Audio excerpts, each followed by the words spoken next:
मित्रों नमस्कार। मैं हूं आपका मित्र, आपका सखा, आपका फ्रेंड, आपका हितैषी, आपका मित्र कमल नंदलाल। और मैं आप सभी दर्शकों का हार्दिक अभिनंदन करता हूं, आपका स्वागत करता हूं, आपका वेलकम करता हूं। एस्ट्रो तक की खास प्रस्तुति कमल नंदलाल के महा उपाय जो आपके जीवन को सरल, सुगम और सफल बनाए। देखिए, आज इस प्रोग्राम में हम एक बहुत अच्छा विषय लेकर आए हैं, बहुत खास विषय लेकर आए हैं। इस तरीके से समझिएगा कि अगर जीवन है तो समस्याएं हैं। ऐसा कोई जीवन है ही नहीं जहां पर समस्याएं ना हो, और समस्याओं का मूल कारण है बाधा। जी हाँ, तो आज आपको बताएंगे, अगर काम काज में आ रही है बाधा तो कर लें काले उड़द का महा उपाय। बिल्कुल, आपके घर में काला उड़द साबुत, ये उसी का ही उपाय है, चंद पैसों का उपाय, या यूं बोलूं कि चंद रुपयों का उपाय। देखिए, ये जो प्रोग्राम है कमल नंदलाल के महा उपाय, इस प्रोग्राम का जो उद्देश्य है वो बहुत साफ है, बहुत क्लियर है। ज्योतिष के गूढ़ ज्ञान से आपके लिए कुछ ऐसे रिसर्च के विषय छांट कर लाए जाए जो आपके जीवन में बड़ा बदलाव कर सकते हैं, आपके जीवन में बड़ा बदलाव ला सकते हैं। वैदिक ज्योतिष मात्र भविष्य कथन का साधन है। समस्याएं हैं, समस्याएं आएंगी, समस्याएं क्यों हैं ये तो वैदिक ज्योतिष बताता है, लेकिन उपाय वैदिक ज्योतिष के हालांकि बहुत कारगर होते हैं, लेकिन बहुत ज़्यादा लेंदी होते हैं, बहुत ज़्यादा समय भी लेते हैं, समय के साथ साथ अर्थ भी लेते हैं। अमूमन जीवन में एस्ट्रोलॉजी के माध्यम से जो भी हम उपाय करते हैं उसका मूल सिद्धांत, यानी कि उसका जो मूल है, रूट है, वो तो वैदिक ज्योतिषी है। वो हमें बताती है कि समस्या क्या है, समस्या किस डायरेक्शन में है, और ये भी बताती है कि उसका मोड और सुधार क्या होगा। जैसे ज्योतिष में जो वर्ग कुंडलियाँ होती हैं, वर्ग कुंडलियों में छठी कुंडली है 1/6, जिसको हम षष्टिमांश बोलते हैं। वो बताती है कि रोग कब आएंगे, रोग किस प्रकार के आएंगे और किस अवधि में आएंगे और कितने घातक होंगे। एक और वर्ग कुंडली है जिसे बोलते हैं D11 एकादशमांश। वो ये बताती है कि रोग ठीक कैसे होंगे। यानी कि इंडिकेशन ये नहीं होता है कि आप ये कर लीजिए, इंडिकेशन ये होता है कि किस ग्रह के कारण ठीक होंगे, और ठीक होंगे तो उसकी अवधि क्या होगी, और उसका पॉजिटिव प्लैनेट क्या होगा। इसके बाद उपाय जो हैं वैदिक एस्ट्रोलॉजी में, वो पूजा पाठ से संबंधित हैं, बड़े बड़े अनुष्ठानों से संबंधित हैं, लाखों मंत्रों के जाप से संबंधित है। मान लीजिए अगर किसी को राहु से संबंधित समस्या है तो पहले तो साहब उसके 16,000 जाप कीजिए। चाहे आप पौराणिक जाप कर लें, आप वैदिक जाप ना करें, क्योंकि वैदिक जाप हर किसी के लिए संभव ही नहीं है, और इतना लेंदी होता है कि उसका टाइम जो है वो 3 गुना ज़्यादा बढ़ जाएगा। तो पहले तो साहब आप 16,000 जाप कर लें, ठीक है जी।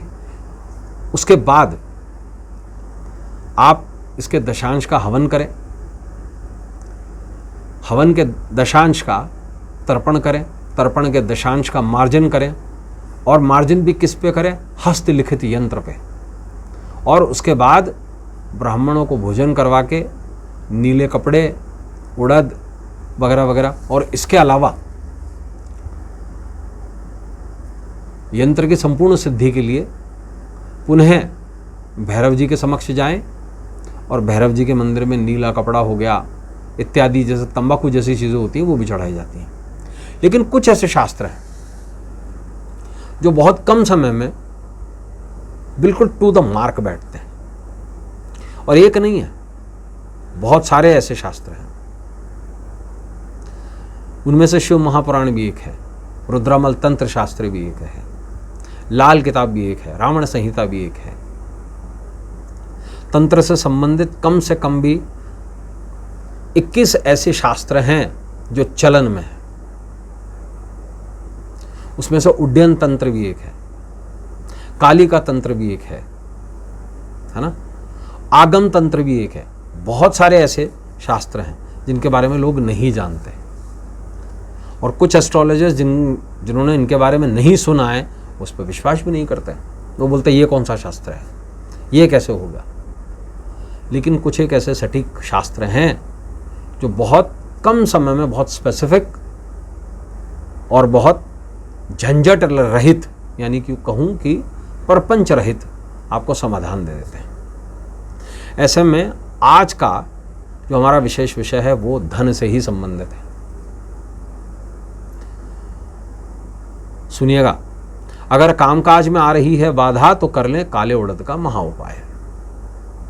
देखिए, अगर नवग्रहों की हम अगर बात करें तो उसमें से बाधा पहुंचाने वाला, देखिए राहु तो काम को बिगाड़ देता है, केतु काम को उड़ा देता है, सूर्य किसी चीज़ को जला देता है, मंगल उग्र कर देता है, चंद्रमा उसको ठंडा कर देता है और उसको अटपटा कर देता है, बुध या तो उसको उठा देता है या बिठा देता है।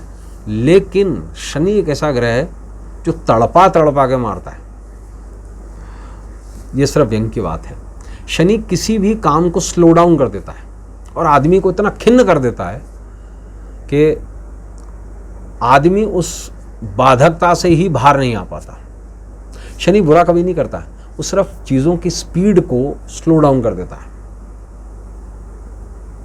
अब मैं आपको बताऊं शनि को ठीक करने के, हालांकि ये उपाय वैसे नहीं, किसी और दिन बताऊंगा, लेकिन कुछ ऐसे उपाय भी हैं लाल किताब में जो बड़े कारगर हैं। जैसे शनि को ठीक करने के लिए अगर कुछ छदम भाव में आया हुआ है तो उसमें ये बताया गया है कि साहब या आप ईंटों की दीवार बनाइए, 10-12 ईंटें लेकर के सीमेंट बजरी डाल के, और बना करके रोज़ शाम को उसको पाँव से गिरा दीजिए वापस, और रोज़ उसे बना लीजिए। अब देखिए, बहुत सस्ता उपाय है, लेकिन यहाँ से बहुत अलग तरीके से इसमें काम किया गया है। कैसे काम किया गया है? कंस्ट्रक्शन जो है ना वो शनि का काम है, और उसके जो ध्वस्तीकरण है वो मंगल का। तो इसमें शनि मंगल दोनों ठीक हो जाते हैं। ऐसे कुछ लॉजिक्स लाल किताब में भी बताए गए हैं। लेकिन अगर कामकाज में किसी भी तरीके की बाधा आ रही है तो उसके लिए सबसे ज़्यादा रिस्पॉन्सिबल प्लैनेट होता है वो शनि। देखिए, धंधा बिल्कुल मंदा पड़ गया है, कामकाज में बाधा आ रही है, काम करने का मन नहीं है ना, किसी भी काम को हाथ में लेते हैं वो पूरा नहीं होता है, तो ये समझ लीजिएगा आपका शनि कहीं ना कहीं प्रॉब्लम दे रहा है। ये सिर्फ सिम्टोमेटिक एस्ट्रोलॉजी है। तो ऐसे में क्या करिए? देखिए, ये उपाय 11 शनिवार तक करिए, सिर्फ 11 शनिवार।